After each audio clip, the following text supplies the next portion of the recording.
then just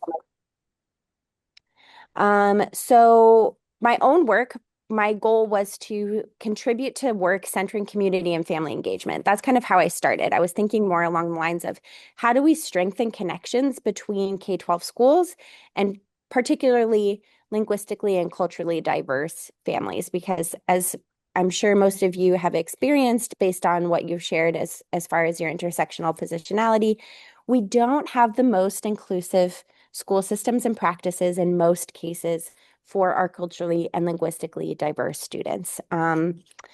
Focusing on definitions and recognition of diverse forms of engagement. So going beyond just who's coming to parent-teacher conferences, and also acknowledging all the other ways in which families are engaged outside of what K-12 schools call engagement formally.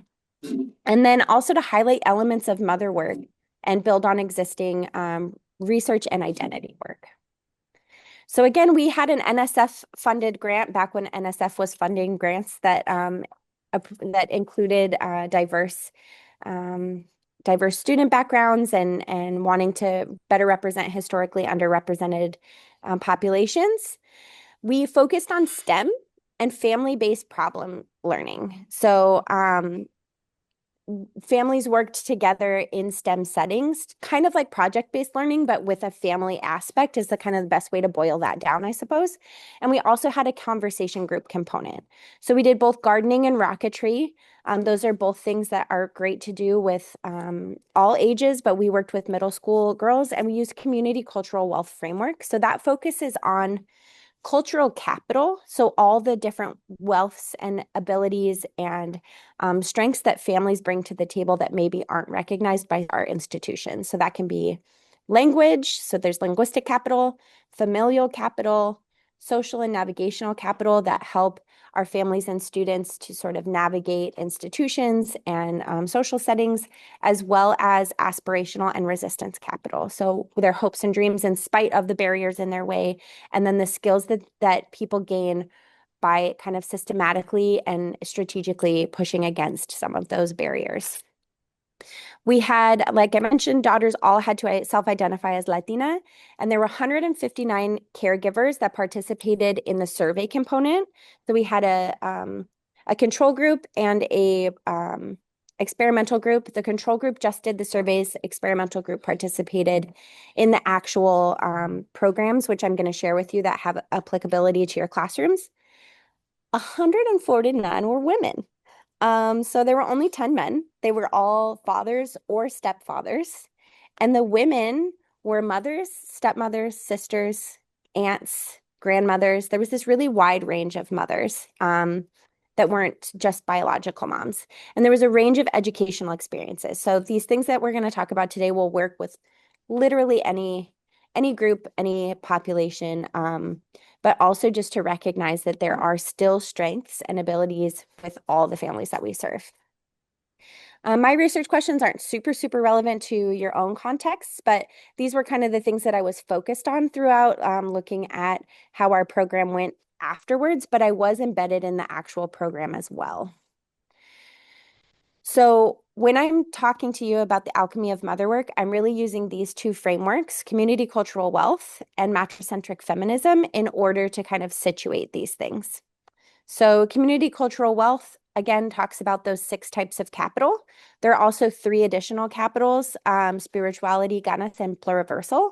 So ganas is like our excitement, our motivation, and pluriversal kind of represents the intersecting identities, kind of the many hats that we wear, kind of what you put in the chat already. You're not just a teacher, you're not just a coordinator, you're not just a wife, you're not just anything, you're all these things at once. And then matricentric feminism centers the ways in which women, all women, do mothering. So mothering is a practice and it goes beyond biology. I would argue that as teachers, you're doing mother work. That's just part of what you're doing, regardless of if you have biological children or not. If you're working in a school system, you're probably doing mother work at some level. These are just a couple visuals that help to kind of frame that framework, and I'm happy to share these slides with anyone who would like. And I made this beautiful bad boy here to just kind of help us to conceptualize really everything that goes into mothering. So it's not just, you know, the mental labor of making doctor's appointments and knowing who the pediatrician is and what size shoes to buy. And then also, you know, caretaking in terms of feeding kids or other people in your household, doesn't even have to be kids. Emotional labor and economic labor, those are kind of our inside spheres of things we think of often when we think of what mothering is. But beyond that, there's these outside pressures pushing in our social conditioning, even when we're working against some of these systems, patriarchal expectations, our own personal goals, and often our lack of, or hopefully the existence of supports. We don't need to go into that too deeply. So some of the methodology that I used in my work also can apply to your classrooms and your relationships with parents and families. So you don't have to be doing formal research to be involving your families in pláticas. So pláticas are kind of these little less formal conversations that sort of feel like a focus group or like a group interview. Usually they're done in a place that feels comfortable and safe. Usually you have some food involved. This is a great way to kind of find out the experiences, which can result in testimonials of your families. And then to kind of create some counter stories or collective biographies based on those. And that might help you to present some needs or some strengths or some desires, goals of your particular community to your administration, to your principal, even just to have those for yourself in order to shape experiences within your classroom. So we're going to pause here, and I have a Padlet, which I will share the link to. And I know some of this feels a little bit disconnected to a classroom. However, I'm trying to make some connections between what's out there in the ether. So when you're situating your own work within some of the practices and pedagogies that are out there and existing, what those things look like. So if you want to jump onto the Padlet, I just dropped it into the chat. Can you see the Padlet still? Okay, perfect. So we're just looking for now at methodology frameworks and then any practices or potentials that you see. So if you want to add just one or two things into one of those columns, and we're going to come back to this later, so please don't feel, like you're pressured or anything like that. And then if you have any questions and you want to unmute yourself and ask or drop them in the chat, this is a good break time to just kind of process so far.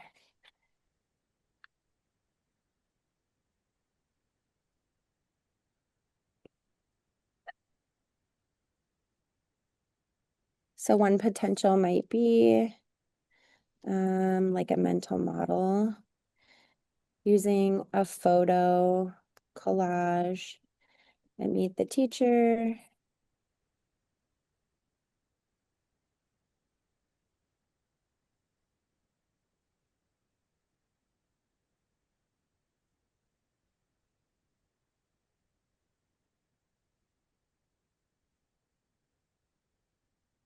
So that's one idea, is to use maybe a mental model at meet the teacher instead of having, where did it go? Instead of having, is it allowing everyone to post? I tested this and mine just didn't work. Can you see your own? Perhaps the settings are requires approval. Nope, it should work. But if you can see the one I posted, that's great. Oh, okay. Okay, well, I'll sort them later if they're not posting. Technology.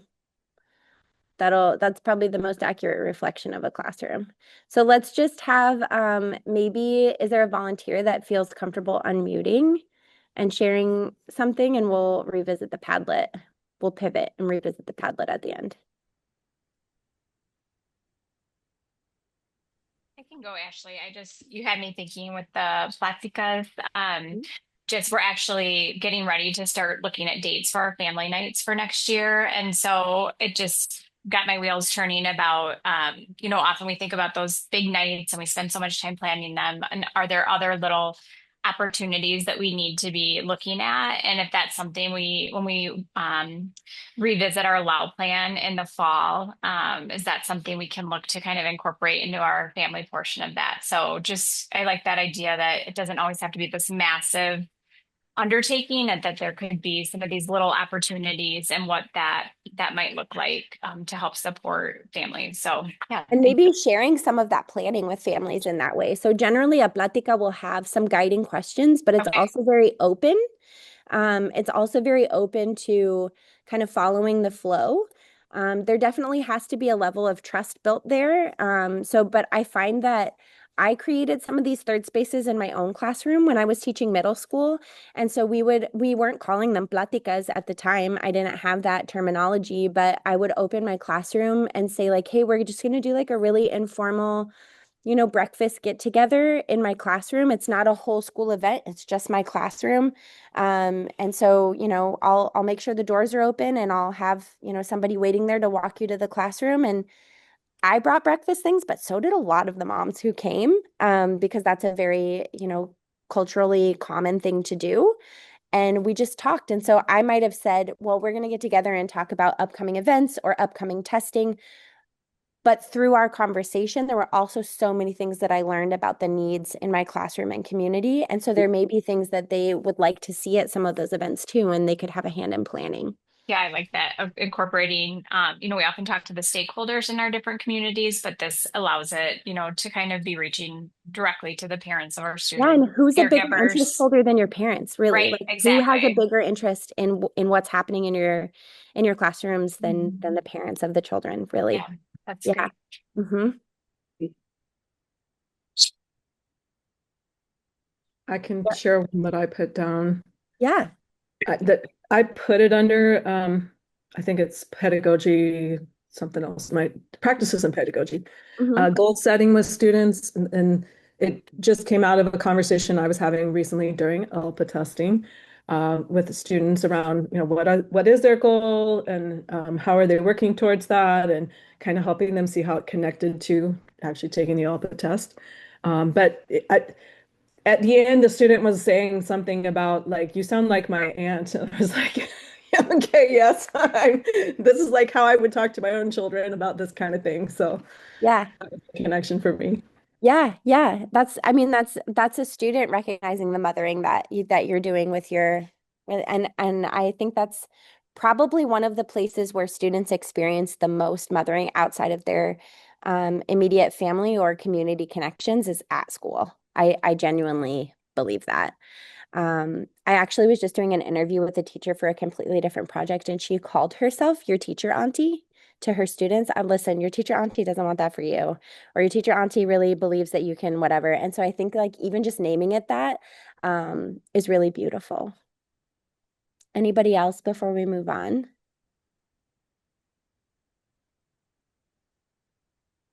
I had three volunteers, so I guess I won't choose a victim. I think that three is a pretty good number. So, in the data I looked at, just to kind of situate where I'm getting these ideas from, I looked at almost 30 hours of video data, but I was embedded in this project that had way more than that. I also did like debriefing with colleagues who were also embedded.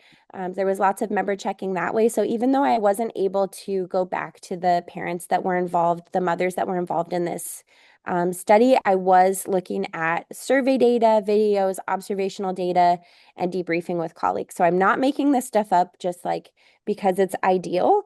Um, this was a 7-week program, and there were multiple cohorts, and each cohort had some filming done. And these were the things that I noticed in the school adjacent program. So this was not us as researchers kind of on the outside. We were with these families every week, every Saturday, We did meet at a school. We had a communal gardening bed, and then we built Estes rockets in the other curriculum, which is super, super fun. 10 out of 10 recommend both gardening with your students and building rockets. So amazing. But joy and play came through as resistance. So mothers and their daughters were playing and finding ways to kind of push back against tensions, microaggressions that were present, unfortunately, in the program. Um, as well as challenges to designing or planting, designing their rockets, building. And the plurality of mothers really came through as well. And then the ways that daughters are embodying mother work, even at this really young age, and some of the missed opportunities, which I think are useful to keep in mind as you're planning in your classrooms. This missed opportunity kind of centered around linguistic opportunities, communal opportunities, and knowledge holding. So I think we're kind of already touching on some of these ways, which maybe families in your context have some knowledge, have some desires, and have some community already built that you could leverage in your planning for your nights, right? For your big event nights. And the plurality of mothers is already coming through in the way that your students are recognizing the mother work that you're doing as well, and seeing you as more than just a teacher. And hopefully that translates also into their families. So when we're able to create these adjacent or third spaces,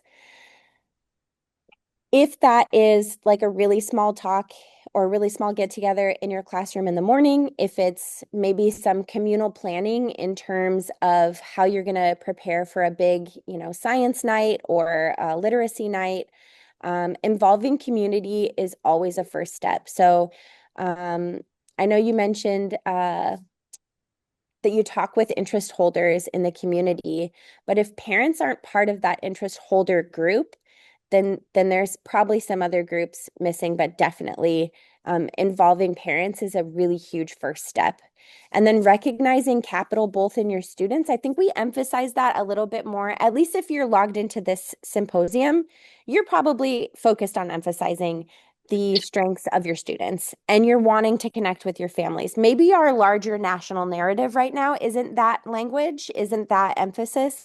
But if you're in this room, I'm going to go ahead and assume the best in you and assume that those are things that you also value.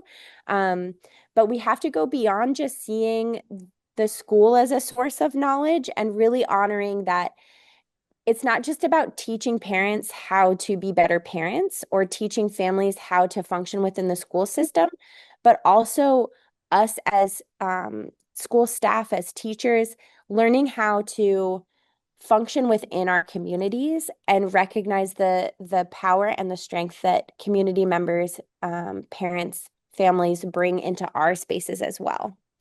So that really should be like a two-way street. And then having those relationships helps to build structural belonging in more formal spaces. So when we create these third spaces, again, if that's, a literacy night, if it's planning for a literacy night, if it's small communities meeting in your classroom, it's going to help to create this better sense of belonging in formal spaces, especially if you're considering that two-way. It's not just what can the school offer to parents, but what do parents bring to the school that makes that really special and unique. And I don't think that that's always a conscious thing. I think that there are really, really good intentions when we set up programs that are designed to help parents particularly learn how to navigate preparing their students for higher education or things like that. But there are so many things that parents and families and intergenerational families in particular, which you may have represented in your own context, bring to us as well that we can adapt into our spaces to make them more inclusive and more efficient and more powerful. And then recognizing and including language as a given beyond just did the district translate this document? So that kind of comes back to the opportunity to maybe use that visual mental model, thinking about the literacy abilities of your families. Maybe you have a really wide range of educational backgrounds represented, but it doesn't mean that those families don't have things to offer. Also thinking about the wide range of languages that might be represented in your classroom. I know like sometimes we're in these communal pockets where Maybe Spanish is the majority language or Arabic is the majority language in your classroom. But there are often other families that are being missed, even if their students aren't identified as, language acquisition students. So thinking beyond just the basics of did the district translate this and really trying to figure out how can you connect with your community in a deep way.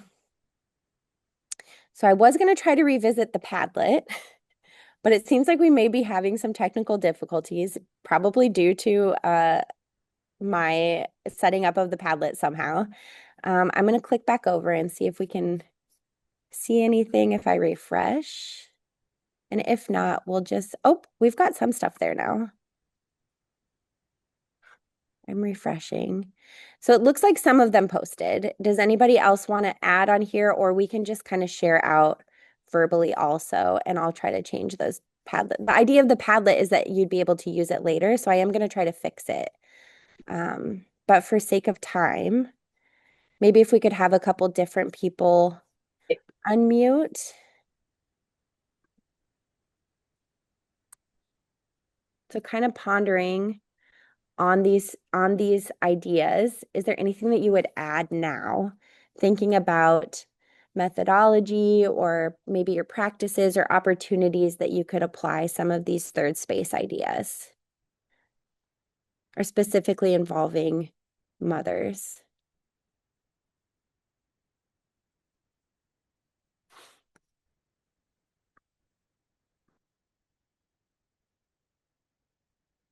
I'm also happy to dig deeper into those motherward components. I just want to make sure that you're getting something useful for your context, because I know that there's nothing more frustrating than taking time out of your day and feeling like you didn't get something that you can apply to your context, which is why I skipped over some of the more researchy slides.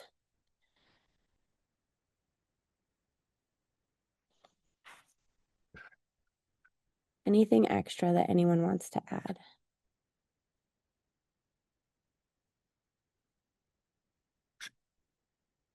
Could you talk a little bit more about the creating the adjacent third spaces? I'm curious about it and I'd love to learn more about that. Yeah. So it can be really formally through a before or after school program or a weekend program. So ours was a weekend program. We met each Saturday for about 3 hours at a school. You might also do that at a library or another communal space. So this third space, there's this idea that it's going to kind of help to bridge. So we had advantages and disadvantages to using schools. So the advantages, the space is already there. The space is familiar. And it's safe enough, right? But the disadvantage is there may be some really nuanced and complex feelings of families about that formal school space. So the idea of a third space is kind of being able to explore some of these concepts in terms of getting to know your families and also bringing some of that knowledge that we do want to bring to families, right? Like some experiences or knowledge sharing, or helping our students to see their parents in a different light and seeing some of those different intersections in identity. So my mom is really good at building rockets, and I didn't expect that. Or man, my mom really knows a lot about planting, and I had no idea that she grew up gardening, with her grandparents. So those kinds of things are what is able to kind of flourish a little more in a third space. And so to create that, you kind of look at your context and you see, what is sustainable? What is going to work for my context and my families and my community? And so that might be, you say, hey, this is the time that I have. Let me see who's available and if this will work. Or it might be, I'm going to poll the families that I want to serve and see what works for them, and then see if I can find something that intersects in my schedule. It's reaching out to community in terms of, is there a space available if you don't want to use your own classroom or school space? So I guess there's like different aspects. There's the physical place. There's the sort of like physical situation space where you think about logistics. And then there's the contextual piece of what is your focus? Are you just trying to build community? And so you're going to bring some coffee and some pan dulce and hang out and kind of just see where the conversation takes you, maybe have some guiding questions. Or do you want to do it a little more structured around, maybe a literacy night? I know I had organized some STEM family nights just for my group of students that I was serving. So they were all learning English as an additional language, and it was open to them and their families. And that was very broad. It was like anyone in your house can come. Your neighbors are interested, bring your neighbors. It was after school. We had centers set up, and I just had some really like ride or die teacher friends that were willing to support it. And my admin said, well, we're open for a, sports event. So it's fine for you to use the, the gym or the cafeteria while we use the gym. So, so that can look like a lot of different things. I didn't have administrator pushback, but I didn't have administrator support. So your context may look different in creating that third space based on your support network, the district you're in, the families you're serving, and the community resources that you have. Does that help to answer that question a little bit, or at least give you some things to think about? Yeah, that's awesome. Thank you. Anybody else want to share an idea they had or any other questions?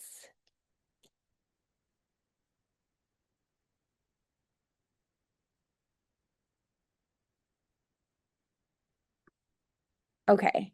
So in looking at this, there's this, I'm going to get into the mother work a little bit. I wanted to make sure you all at least walk away with something that's, again, applicable to your context.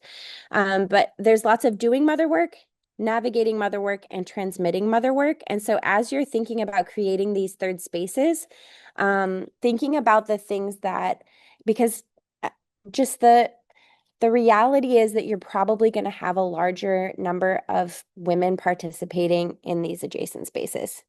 Even with our STEM programs, which maybe we would think, oh, dads will be super into building rockets with their kids. That still was not the case. We still had an overwhelming majority of women participating. And so I think keeping these things in the front of your mind in terms of what does the community look like and where is their need? So sometimes it's in doing mother work, mothers are able to kind of come together and leverage. In this program, I saw moms at one table while their daughters were creating something at another table, and they started out talking about whose daughters were at which school, and then it got into who's running a small business out of their house and helping their community by, making floral arrangements for quinceañeras. And now how do you organize your house? I'm really not good at that. Can you come and help me? And so some of that navigating and doing mother work can be really powerful when you set up those communal third spaces. And then by addressing those needs, you may find that you're able to address larger needs within your classroom community or context community. And then how mother work is transmitted. I would argue that the better you know your families, the better you know your students, because you're going to understand how they're processing things and find more relevant ways to connect with them through those relationships.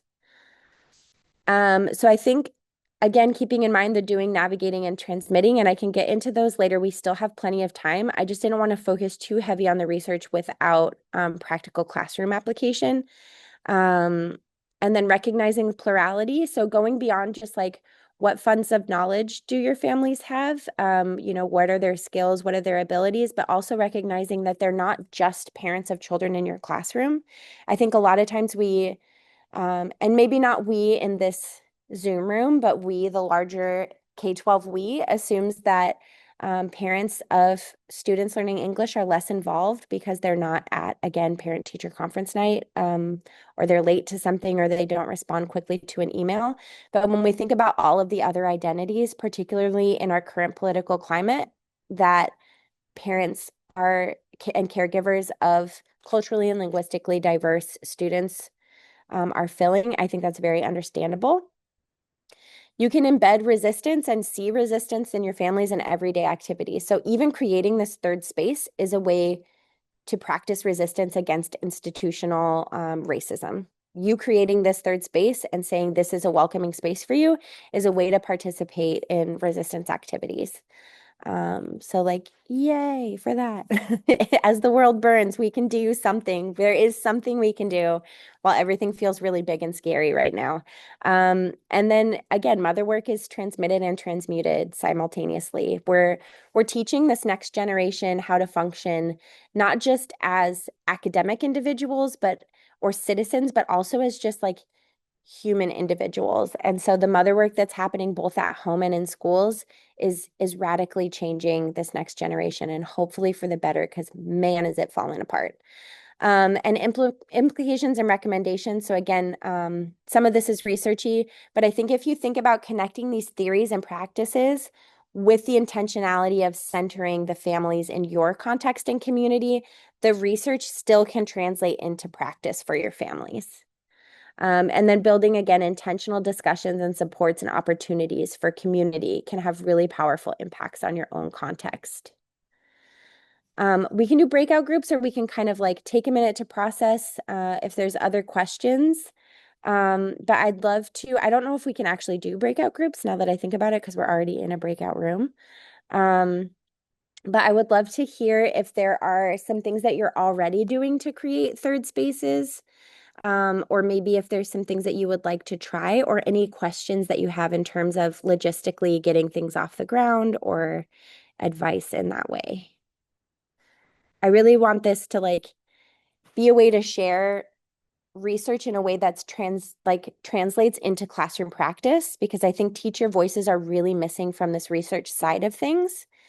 And I think that you all should be involved in these conversations, but also things need to be practical for your context. So I'm really open to questions or ideas, or whatever we feel is most useful.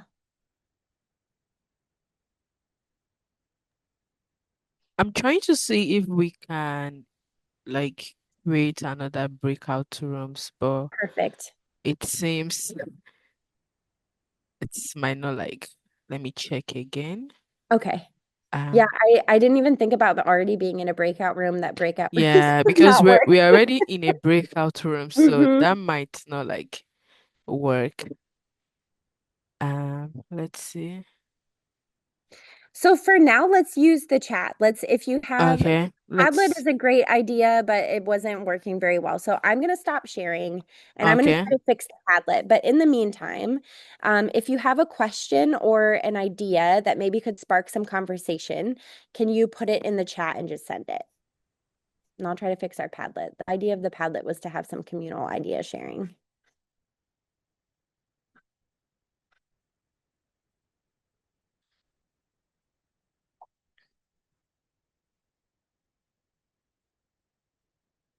And it looks like some posts worked on here.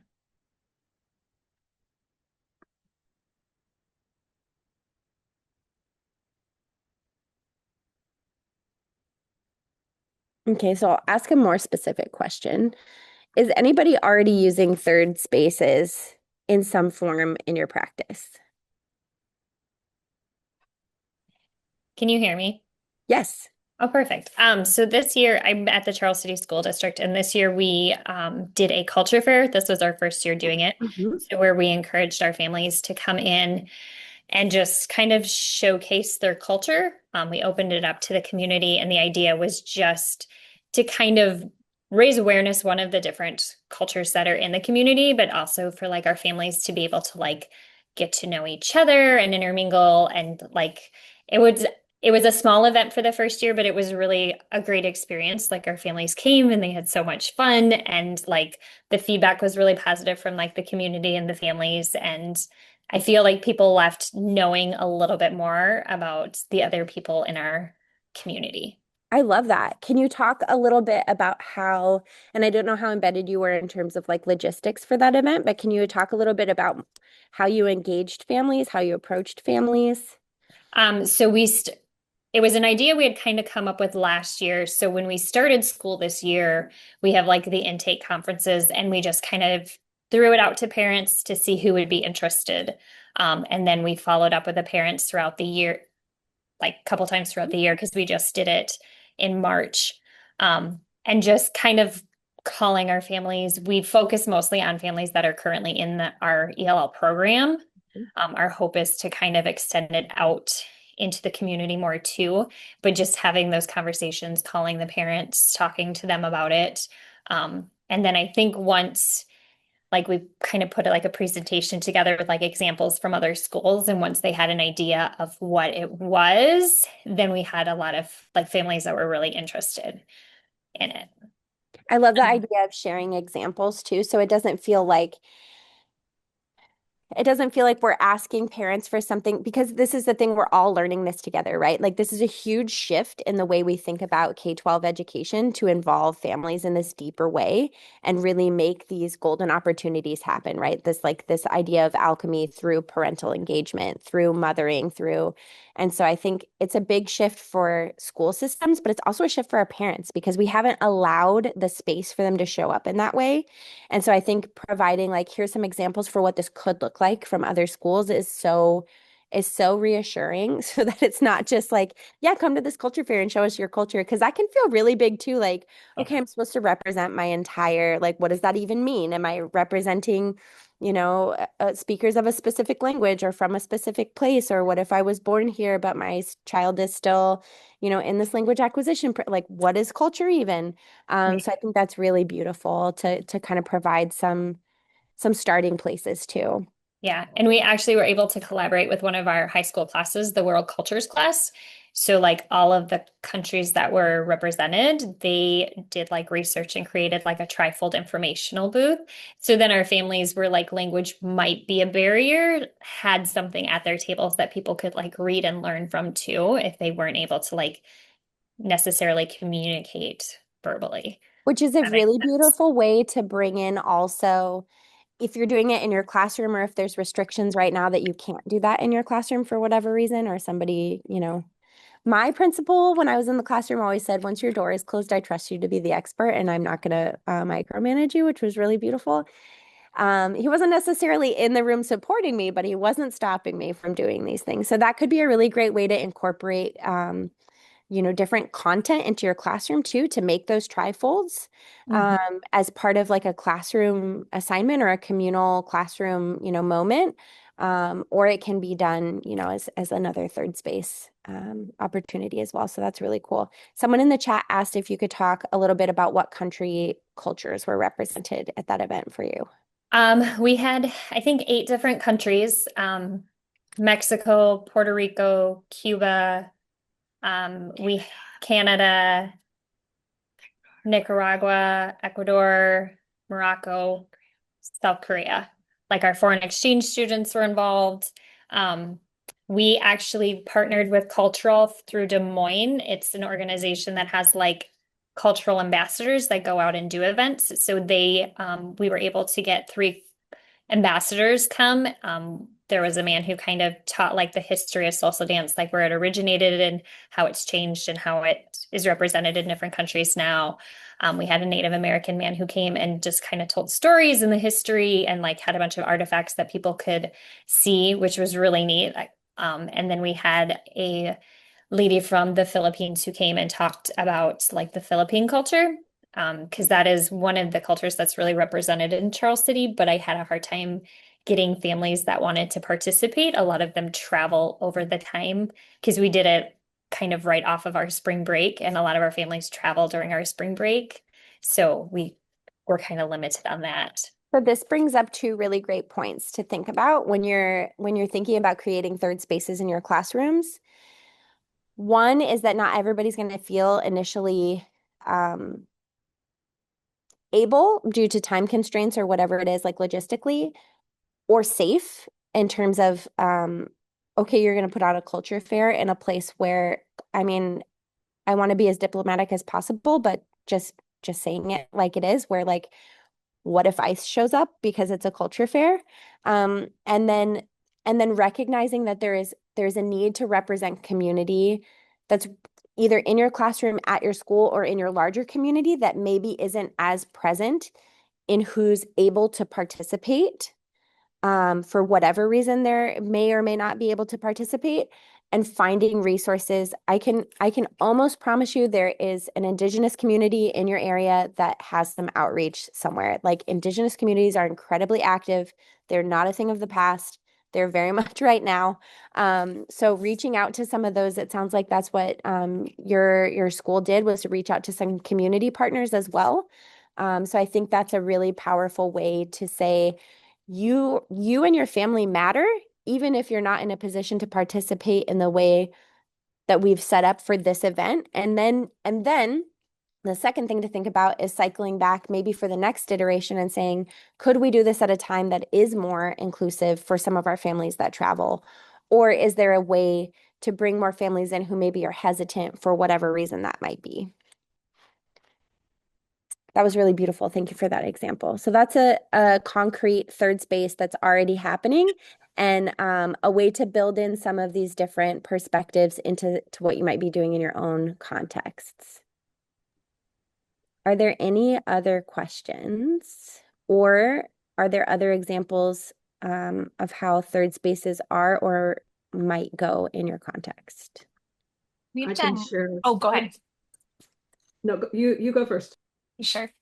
We've had about 3 or 4 years that we've been really actively working at this. And so our first year we had a night, we have a large Marshallese population in Dubuque. And so the first time we worked with our a lot of Marshallese stakeholders, and we had that at our Multicultural Family Center in Dubuque. And we had sessions for the students that were like hands-on career sessions, kind of connected to our career pathways, and then simultaneously sessions for families going on.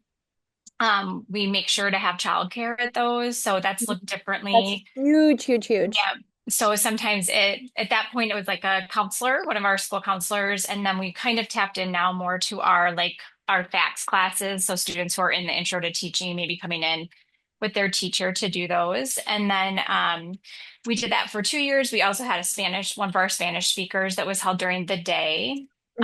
Just because of work schedules for students, we knew that would probably be something we were up against, and for families. And then last year, for the first time, we moved into kind of all of we just called it our multilingual family night, and that was a 6 through 12. So we've done 2 of those. Again, they kind of had some career pathway focus for the students. We had some student speakers. We usually always provide a meal at those. So we're working with either different nonprofits, and we kind of have our career educational support leader tied in, our student services director.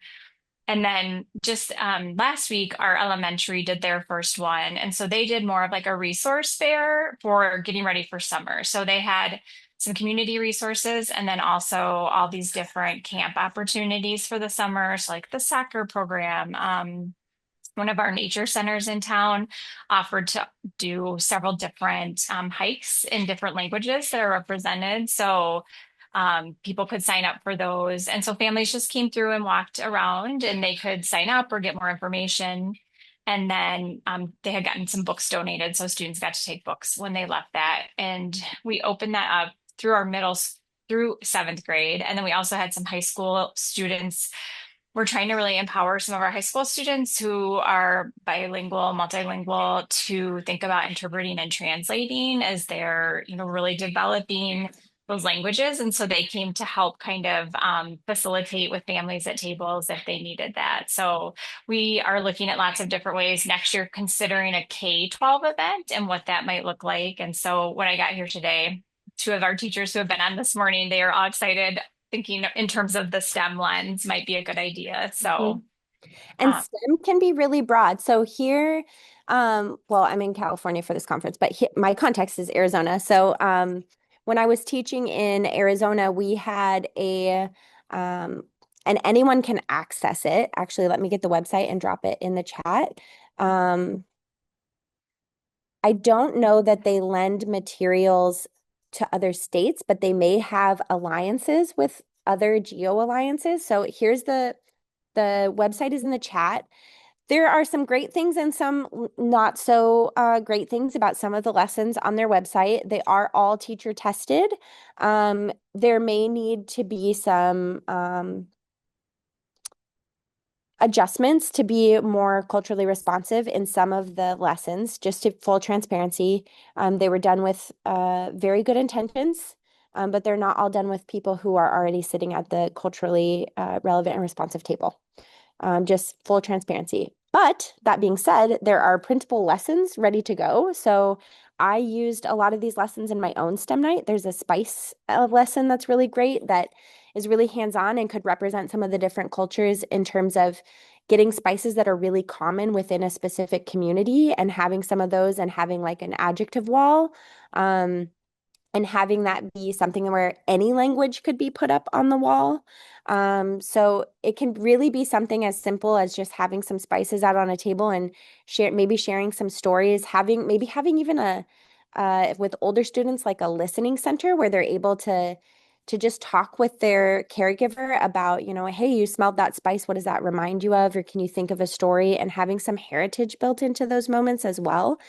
There's so many different directions that things can take, but this website has some ready to use resources that you don't have to think on super hard that you might be able to use in a third space or school adjacent event. So hopefully that's helpful too. Are there any other ideas or questions? I know we had one other person come off of mute. Yeah, I can share. And hearing the last person talk, I think I'm going to shift and share about this instead. In my district, I'm in Ames, and we worked with Iowa State University Extension and Outreach, and they have several programs that are family focused. And so it's changed now, thanks to new legislation at the state level. It used to be called Salir Adelante, and now I think it's called Pathways for Our Future, which was the subtitle of it before.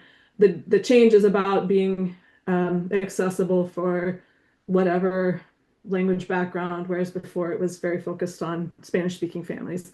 And the program was developed for middle school students and their families. It's a recurring, so it's a 6-week program. We did it every Tuesday night in our district, and we've had 2 offerings of it so far. But it's all about the students and their families coming to learn about opportunities post high school. And this is with middle school kids. So it's like before you go to high school, here are these things you should know about or be thinking about. And one of the reasons I wanted to share about it was the parents who were coming were primarily mothers. And one of the first nights, the activity, oh, I didn't say this part. We start with food, then the group splits off. Kids have their own lessons. Parents have their own lessons. Same topic, but appropriate for parents versus kids, right? And so in the first session, it's all about values.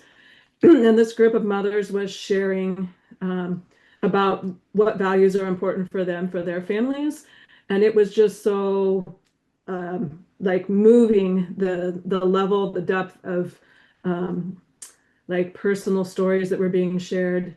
And it was being conducted in Spanish. Our facilitator was a Spanish speaker, grown up in the States, had gotten training, was a graduate of Iowa State, but still in our community.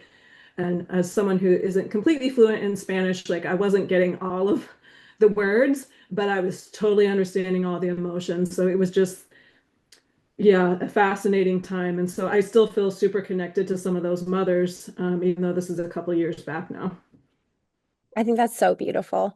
A lot of states have early outreach. So if that's something that resonates with you and your context doesn't have something like what she just mentioned, I know here both of our state universities do something similar or have similar programs. And it's interesting you mentioned the name change, but also that the program was facilitated in Spanish out of need. And I'm just going to leave that comment right there. Names have power. And thinking about who you're really serving and what motivations are truly behind. I know it was not you who made the name change. And I feel like mentioning it is also strategic. So I think it's important to consider those things and to really think about what the aspirational capital, the goals and the aspirations of our families that we're serving really are, because they are deep, they are beautiful, and they are there. And the fact that you've joined this symposium today to focus on how you can better meet the needs of the students means you're part of the solution and not the problem. And no matter where you're starting in this journey, you're on it. And that is enough for today. And I'm so proud of each of you for just showing up for your communities, for your students, for the families, and for all of us, because goodness, do we need it right now. I am going to drop in the chat just really quick with our last few minutes, a feedback form.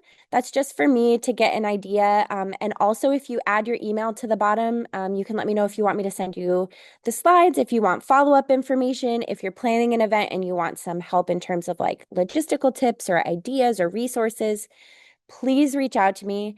I'm busy as a toddler mom, and work is bananas, but I did just finish this PhD, so I do have a little more time, and I would love, love, love to use it helping you to serve your communities. Please let me know if there's anything I can do to help. And we have just a couple more minutes, so if anyone has questions, I'm going to stay on until they kick us out, and you can feel free to ask.